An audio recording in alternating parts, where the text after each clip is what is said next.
خیال برطانیہ سے بھی مقبول کا ہی نہیں.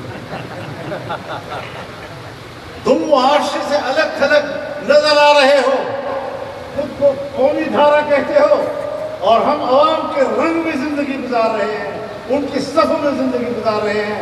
ہمیں آپ کہتے ہیں قومی دھارے میں. ہم آپ کے نظریے کے مطابق قومی دھارے میں آنے کے لیے تیار ہیں, لیکن سودا تو کرو, تم آؤ اسلامی دھارے میں, ہم آئیں گے قومی دھارے میں.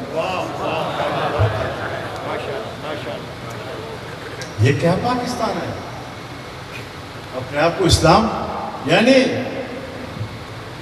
حقوق نسوان کے نام پر زنا کے راستے کھولے گئے. اور آج نئے قوانین تجویز ہو رہے ہیں, 18 سال سے کم نکاح نہیں ہوگا ورنہ جرم ہوگا. آپ سے پوچھنا چاہتا ہوں, اسلامی نظریاتی کونسل کے اندر تمام مکاتب فکر کے علماء کرام, یہ اس وقت اسلامی نظریاتی کونسل کے رکن بن سکتے ہیں اگر وہ کسی دینی مدرسے کے فاضل ہیں.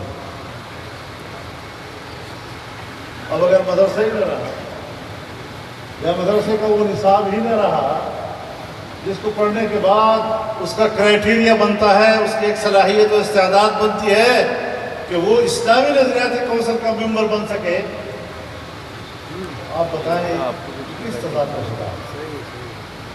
ایک طرف مدرسے کا فاضل ہونا وہ اسلامی نظریاتی کونسل کی رکنیت کے لیے ضروری, اور دوسری طرف آپ مدارس کے کردار کو ختم کر رہے ہیں.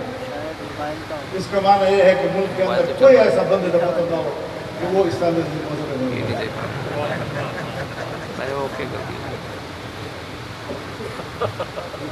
اور یاد رکھیں, حکمران بین الاقوامی اسٹیبلشمنٹ فساد بھی مچاتی ہے تو معصوم جملوں کے ساتھ ہم تو امن کے قیام کے لیے جا رہے ہیں. افغانستان کو تباہ و برباد کر دیا اور ہم تو افغانستان میں قیام امن کے لیے. عراق کو برباد کر دیا اور ہم تو عراق میں امن کے لیے. لیبیا کو برباد کر دیا اور ہم تو لیبیا میں امن کے لیے آئے. ان کے پاس الفاظ بڑے خوبصورت ہوتے ہیں, ہمارے لیے بھی کہتے ہیں ہم تو مدارس کو قومی دھارے میں لانے کی کوشش کرتے ہیں. تو قومی دھارا پورے پاکستانی قوم, چاہے وہ پشتون ہو, بلوچ ہو, سندھی ہو, پٹھان ہو, سرائکی ہو, ان سب کو ایک جگہ اکٹھا کر دو اور مدرسوں سے ان علماء کو نکال کر ان کے صف میں جا کر کھڑا کر دو. یہ عوام کی طرف